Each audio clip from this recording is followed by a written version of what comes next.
In this video, we'll be taking a look at 5 NBA games happening on December 23, 2025, and providing you with free team picks and total picks for each one of those games, so 10 picks in total. Welcome back to Cash Out Sports. Let's dive right into it. And don't forget to subscribe and to click the bell icon to get notified as soon as these videos get released, so that you have more time to plan out your bets as we provide these videos on a daily basis. I can guarantee that you'll have all the important information that you'll need on these 5 NBA games after fully watching this video. One more thing before we start: if you would like to gain access to our best exclusive sports picks to take your journey to the next level, then check out our Patreon in the link down below, where we offer our best single picks, parlay picks, and much more. Now let's get started. New York Knicks versus Minnesota Timberwolves. The Knicks just picked up their 8th win in 9 games, dropping 132 points on the Heat at home. But that celebration came with a pretty big catch, as Jalen Brunson went down with an ankle injury that could keep him out of Tuesday's game in Minnesota. That is a huge handicap for a team that leans on him so heavily to organize and finish the offense. Brunson is averaging just under 30 points per game on the road this season, so if he sits, it puts a big spotlight on the bench and the secondary creators to somehow cover that gap. On the other side, Minnesota does not have that kind of headache right now with its main guy. Anthony Edwards is healthy, playing well, and carrying the kind of scoring load you want from a lead option. He is putting up 28.3 points per game this season, which has him sitting 8th in the league, and just 3 games ago he dropped 40 on the Suns, which is the kind of reminder that he can tilt a game on his own when he gets rolling. The Timberwolves have won 9 of their last 11 games, so they come into this one in solid form, and when they are favorites, they are 17-6 straight up on the season. Unlike a lot of teams that depend on running and gunning, they actually like to lean on the defensive end as their base. New York did blow out the T-Wolves in the first meeting back in early November at home, but this trip feels like a very different story. Brunson is out in this setup, and that changes everything for how the Knicks have to score and close games. In that kind of situation, the thought is that New York's only real hope is that KAIT goes crazy against his former team and drags the whole thing into chaos. The Knicks have been on a heater for a while, and they looked fantastic in that win over the Heat on Sunday behind 47 points from Brunson, which makes his absence for this matchup feel even more brutal. The Timberwolves, in contrast, have quietly been one of the better formed teams in the league. They are relatively healthy, and they should be steady enough to get past a Knicks group that is missing its best player. Now, the tricky part is that Minnesota has not exactly been kind to bettors in the favorite role, sitting at 11-18 against the spread on the season, and they have that habit where it feels like they play with their food. Still, the Knicks are down a lot of rotation pieces, including Brunson, and that has been the theme for them over the last couple of weeks. This spot has the feel of a game where New York is almost using it to catch its breath, and the Timberwolves are in a good position to take advantage at home. It sets up as a chance for Edwards and company to chalk up a statement win against a quality opponent that just does not have its full firepower available. As our first pick for this matchup, the Minnesota Timberwolves to win and cover the spread as favorites is our full game side pick. The Knicks are averaging 120.6 points on 48.1% shooting, while allowing 112.9 points on 46% shooting, which suggests they can score in bunches but still give enough back to keep games open. They are hitting 38% of their threes and 79.2% at the free throw line, and they allow opponents to shoot 36.7% from deep while grabbing 45.9 rebounds per game. That combination of strong outside shooting, solid free throw work, and decent rebounding usually keeps their games running at a good scoring pace. Minnesota's profile fits into that same general zone, even though their calling card is defense. The Timberwolves are averaging 118.6 points on 47.7% shooting and allowing 113.8 points on 45.7% shooting, so they are more than capable of hanging up big numbers themselves. They are shooting 37.2% from beyond the arc and 76.1% from the free throw line, while holding opponents to 34.8% from deep and pulling in 44.4 rebounds per game. So you have 2 teams that can both shoot efficiently, especially from 3, and both can get to scoring totals in the high 100 teens when things are flowing. Even if you factor in Brunson's absence, which can drag the Knicks' offensive ceiling down a bit, there is still enough scoring talent and efficiency on the floor for this matchup to produce plenty of points. The Knicks have shown they can still generate offense through ball movement and role players stepping up, and Minnesota's own scoring consistency gives this game a pretty high base level. With both teams comfortable scoring efficiently and both allowing opponents to shoot in the mid-40s from the field, the setup leans toward a game where the total has a strong chance to land above the projected number rather than settling into a slow, low-scoring grind. As our second pick for this matchup, over the projected total is our full game total pick. Denver Nuggets versus Dallas Mavericks. The Nuggets have ruled out Christian Braun and Aaron Gordon once again, while the Mavericks are still playing without Kyrie Irving, Max Christie, and Derek Lively II. The funny thing is, even with those absences, Denver has quietly turned into one of the hotter teams in the league, just stacking results without making a lot of noise about it. They should not be overly drained here either, since they cruised past the lowly Jazz in an easy win last night and never really had to lean on playoff-level effort to get through that game. Dallas comes in from the opposite emotional angle, having just missed a great chance to beat the Pelicans, which feels like the kind of loss that sticks in the back of your mind for a bit. These teams last met on December 1st, when the Mavericks won 131-121 behind 32 points from Anthony Davis, so there is a bit of that revenge flavor here for Denver after failing as an 11-point favorite in that spot. The Mavericks do have those nights where they rise to the occasion and prove they can hang with anyone, and when that version shows up, they are absolutely dangerous. The problem is that it comes and goes, and that inconsistency makes them tough to trust from game to game, especially with the lineup shuffling around injuries. The Nuggets, by contrast, have played some of their best basketball on the road this season, and this situation checks a lot of boxes you usually like if you are backing the visiting favorite: hot form, rest edge in terms of effort, and a little extra motivation after that earlier loss. On top of that, Dallas is again dealing with guys in and out of the lineup and now finds itself on the end of a back-to-back, which is not ideal against a well-drilled Denver team that knows exactly how it wants to play. Honestly, you could make a case for the Mavericks ceiling on their best night, but when you weigh the recent consistency, the revenge angle, and the back-to-back concern, the more comfortable side to be on is Denver laying the points. As our first pick for this matchup, the Denver Nuggets to win and cover the spread as favorites is our full game side pick. There are simply too many injuries floating around this matchup to feel great about either team chasing a huge number on the scoreboard. Both sides have key names on the report, and that usually forces coaches to go deeper into the rotation, giving heavier minutes to players who do not usually carry major offensive responsibility. Add a pretty grueling travel and game schedule into the mix, and you can see how this sets up more naturally for a slower, less explosive game. Denver already prefers a measured tempo by nature, since getting Jokic involved as a decision-maker is their top priority, and that naturally slows things down. He often brings the ball up, sets the offense from the top, or operates from the high post, and those actions chew through the shot clock while the other four guys are cutting, screening, and waiting for the right look.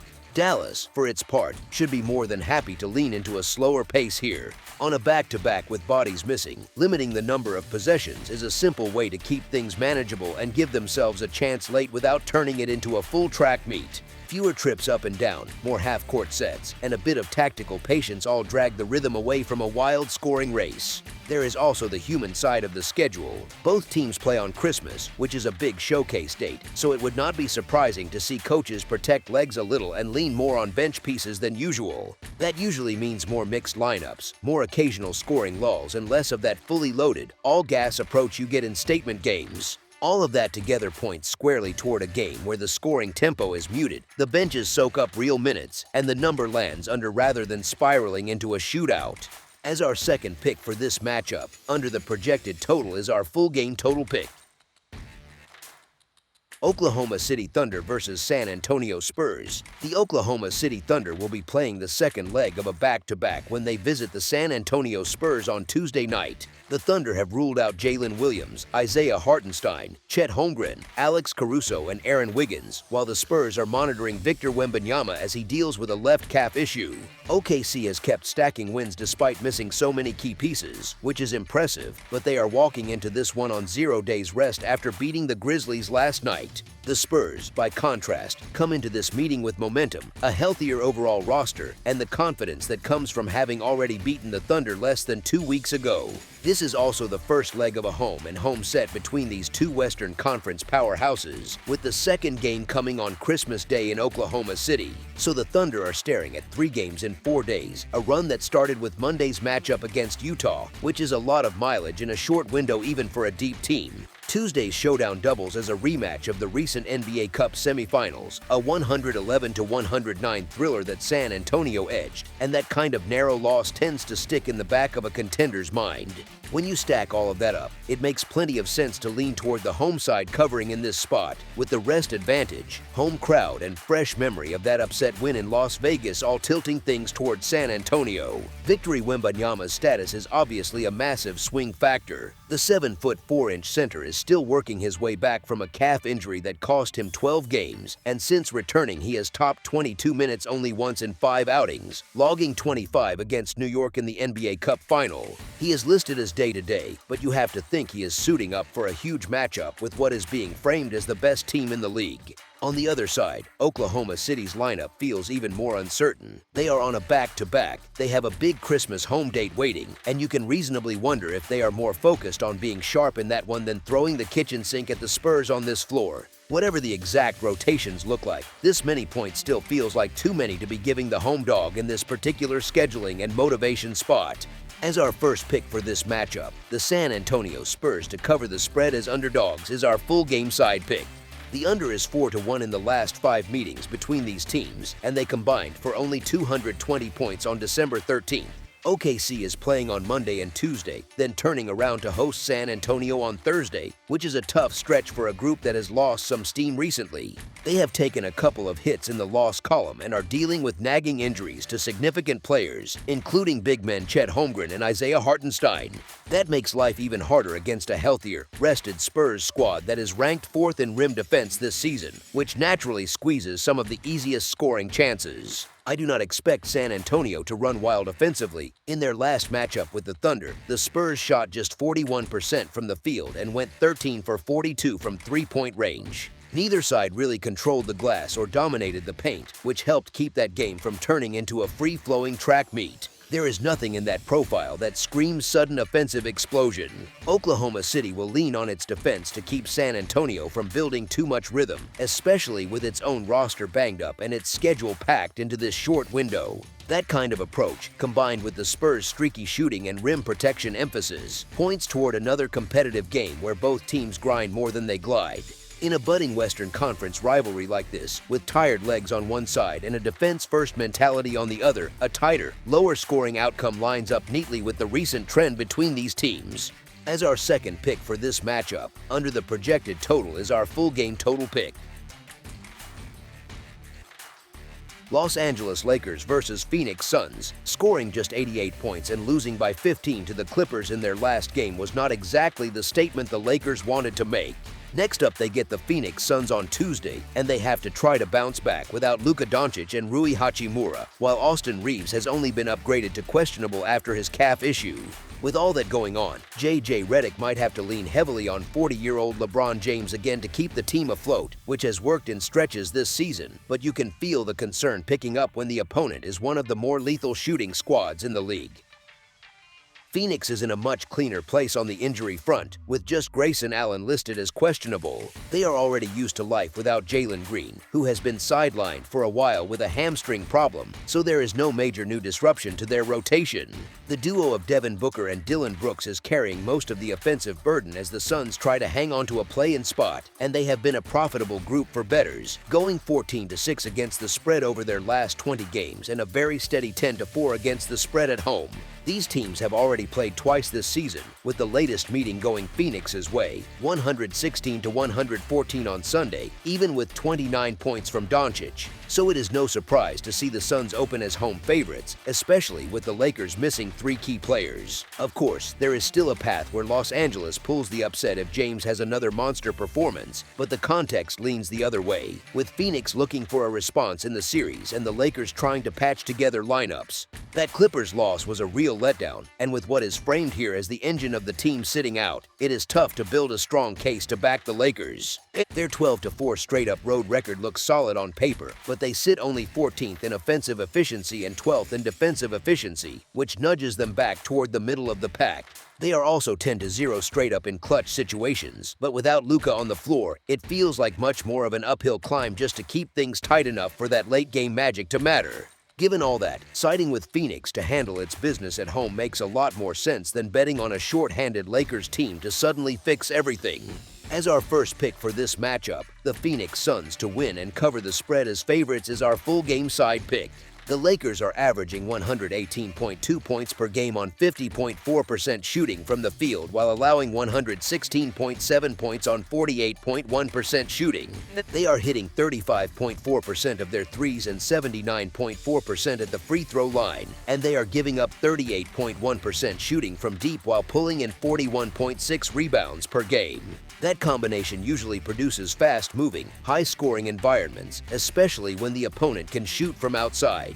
Phoenix comes in averaging 114.8 points on 46.5% shooting and allowing 114.5 points on 47.9% shooting.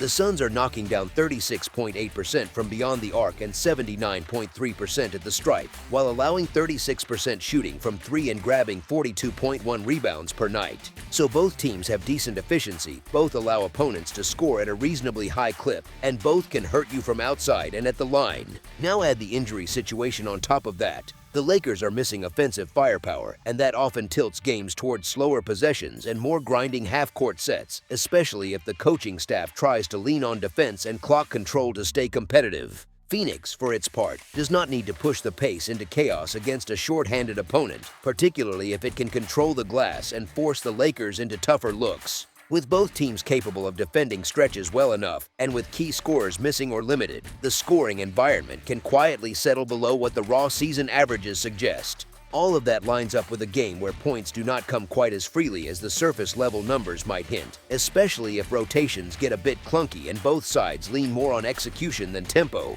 As our second pick for this matchup, under the projected total is our full-game total pick.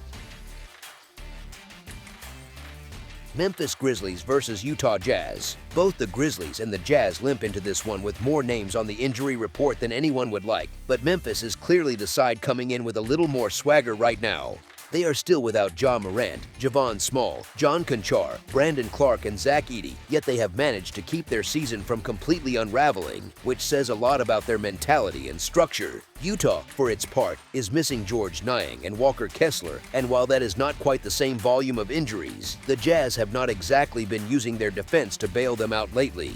Both teams are also playing the back half of a back-to-back, so nobody is fresh. Here is the thing, though, Memphis has simply been in better form and keeps finding ways to win games despite the bodies they are missing. They even put up a rare fight against OKC last night, which is something you can bank as a small positive in a season that has been pretty rough overall. The Jazz, meanwhile, have slipped back into bad habits on the defensive end, and it is hard to imagine that suddenly tightening up on tired legs in a game like this. When you mix that with the fact that we are not being asked to lay an outrageous number on the Grizzlies, it becomes a lot easier to lean toward the team that is actually showing signs of life instead of hoping Utah suddenly flips a switch at home.